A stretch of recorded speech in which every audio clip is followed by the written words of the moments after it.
Հայաստանի վարչապետը եւ մենք բարբերաբար խոսում ենք այդ մասին եւ մենք երբ նաեւ մեր լրագրող գործընկերներին եւ շատ զգուշորեն ենք պատասխանում շատ հարցերի եւ սուր չենք արձագանքում եւ շատ հաճախ քննադատության ենք արժանանում, որ ինչի ենք մենք որոշ հայտարարությունների շատ ավելի մեղմ պատասխանում կամ զգուշորեն պատասխանում, մենք դրա մասին խոսել ենք, որ խաղաղությունը խնամքի կարիք ունի եւ մենք պետք է գնանք խաղաղության օրակարգի հաստատման հետևից եւ եթե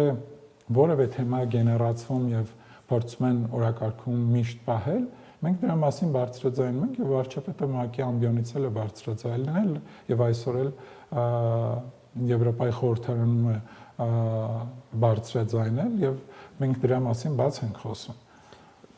Այսինքն Թրամփի ուղի եւ Զանգեզուրի միջանցքը նույն բանն է։ Գիտեք, եթե տրամաբանությունը նույնն է, ինչը Թրամփի ուղու մասին է։ Ուրեմն կարելի է արհամարել, եթե նույն բանն է։ Այո, բայց այսօր մեր երկրի ղեկավարը ըստ էության հստակ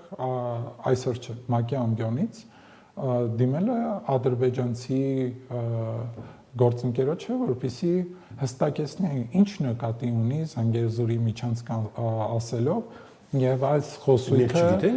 քաղաքական դաշտում պահելով։ Տեսեք, միջանցք արտահայտությունը առհասարակ Հայաստանի քաղաքական դաշտում արդեն զգայուն է եւ այն բազմաթիվ էմոցիաներ է առաջացնում։ Բայց ըստ էության մենք հասկանում ենք, որ եթե միջանցքը